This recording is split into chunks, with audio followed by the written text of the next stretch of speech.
तो वेलकम दोस्तों, स्वागत है तमारू मारी यूट्यूब चैनल में। तो दोस्तों આજની આ વિડીયોમાં મારો ટોપિક છે કે મહાશિવરાત્રી કેમ ઉજવવામાં આવે છે। તો મહાશિવરાત્રી હિન્દુ ધર્મનો ખૂબ પવિત્ર તહેવાર છે। તે ફાલ્ગુન મહિનાની કૃષ્ણ પક્ષની ચતુર્દશી તિથિએ ઉજવવામાં આવે છે। તો આ દિવસ ભગવાન શિવજીને સમર્પિત છે। આ તહેવાર પાછળ મુખ્યત્વે ત્રણ માન્યતાઓ છે। તો પહેલી માન્યતા છે અનંત જ્યોતિર્લિંગની પ્રકટતિ।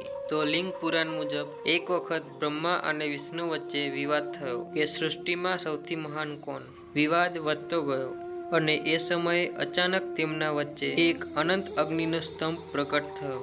તેનો આરંભ કે અંત દેખાતો ન હતો। બ્રહ્માજી હંસ સ્વરૂપ ધારણ કરીને ઉપર તરફ ગયા અને વિષ્ણુજી વરાહ સ્વરૂપ ધારણ કરીને નીચે તરફ ગયા। ખૂબ શોધ્યા છતાં અંત મળ્યો નહીં। ત્યારે વિષ્ણુજીએ સ્વીકારી લીધું કે તેઓ અંત સુધી પહોંચી શક્યા નથી, પરંતુ બ્રહ્માજીએ ખોટું કહ્યું કે તેમને ઉપરની તરફનો અંત મળી ગયો છે। ત્યારે તે અગ્નિસ્તંભમાંથી ભગવાન શિવજી પ્રગટ થયા। તેમણે બ્રહ્માજીને તેમની અસત્ય વાત માટે શ્રાપ આપ્યો કે તમારી પૂજા પૃથ્વી પર નહીં થાય। આ ઘટના ફાલ્ગુન કૃષ્ણ ચતુર્દશીની રાત્રે થઈ હતી।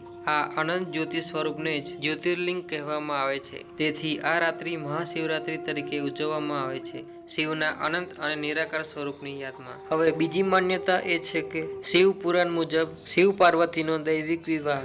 સતીના દેહ ત્યાગ પછી ભગવાન શિવ તપમાં લીન રહ્યા। ત્યારે તારકાસુર નામના અસુરને વરદાન હતું કે માત્ર શિવપુત્ર જ તેને મારી શકશે। દેવતાઓએ પાર્વતીજીને શિવજીને પતિ રૂપે મેળવવા પ્રેર્યા। ત્યારે પાર્વતીજીએ કઠોર તપ કર્યો। અંતે શિવજીએ પ્રસન્ન થઈને તેમને સ્વીકાર્યા। પછી ફાલ્ગુન કૃષ્ણ ચતુર્દશીની રાત્રે તેમનો વૈભવી વિવાહ થયો। આથી આ રાત્રિ દાંપત્ય સુખ અને ભક્તિનું પ્રતીક માનવામાં આવે છે। હવે ત્રીજી માન્યતા સમુદ્ર મંથન। દેવો અને દાનવો અમૃત માટે સમુદ્રનું મંથન કરી રહ્યા હતા।